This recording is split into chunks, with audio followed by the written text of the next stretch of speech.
As politicians like to do, Joe Biden is taking credit for something that he had no role in, and he's blaming former President Donald Trump for something that wasn't his fault. In the first part of 2020, when the number of COVID cases started to rapidly multiply, most governors around the nation shut down all, what they called, non-essential businesses in their state. And that made the unemployment rate skyrocket. 20 million people lost their jobs. And now that many states are finally opening back up, millions of those jobs are coming back. And guess who wants credit for creating those jobs? Joe Biden, of course. He claims that his administration is responsible for creating the most jobs in the first 100 days of any presidency. But let's be honest, those jobs weren't just created. And they definitely weren't created by anything that the Biden administration has done. Those jobs have been there the whole time. They just weren't allowed to be filled.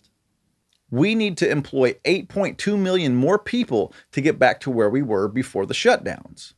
Well, here's an idea. Let the economy fully open back up. Let businesses do their thing. Open the schools and stop paying people to stay home. Biden denies that enhanced unemployment benefits have anything to do with people being unwilling to look for a job. So let me clear things up a bit. I do have some personal insight into this issue. Several years ago, I lost a job and went on unemployment for about 3 months. In my search for employment, I applied for positions that I wasn't qualified for, in the outside chance someone would make a mistake and hire me. You see, I was in no rush to find work because I had a little bit of money coming in. It actually quite quickly got to the point where I quit applying for any jobs at all. Then, the unemployment office called me in to get proof that I was applying for 3 jobs a week. I couldn't prove it, so they cut my benefits, right? They did, but only for that week. I was allowed to continue receiving benefits the following week, no questions asked. And that's why there are 8.1 million job openings right now in America, and 8.2 million people out of work.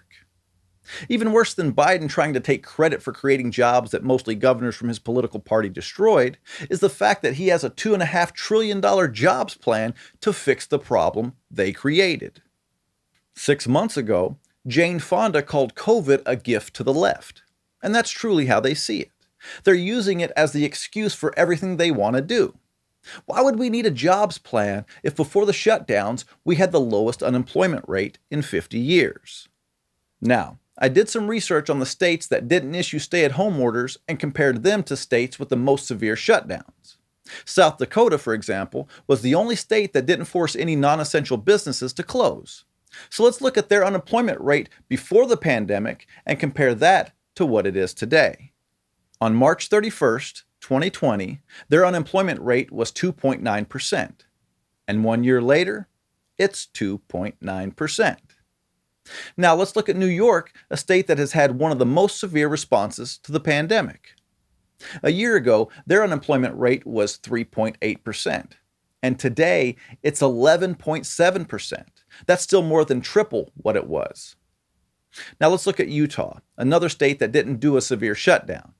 Their unemployment rate was 2.5% a year ago, and now it's 2.9%.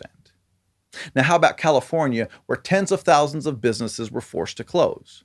It was 4.5% before the shutdowns, and now it's 8.3%. Look, we don't need a jobs plan. We need the government in these states to get out of the way. We don't need the federal government to spend trillions of dollars that we don't have on projects that won't see millions of people hired. He really should have learned his lesson.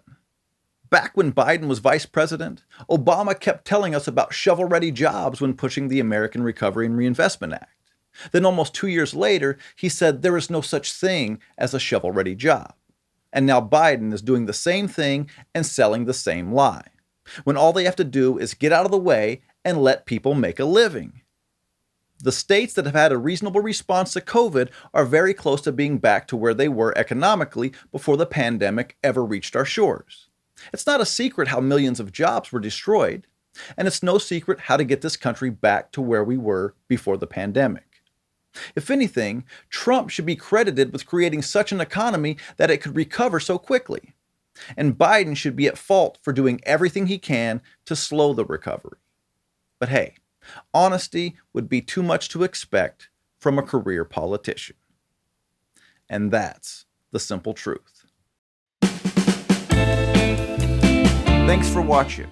If you like this video, subscribe to our channel, and if you want to become a supporting member of Blue Collar Logic, click on the link in the description and give what you can.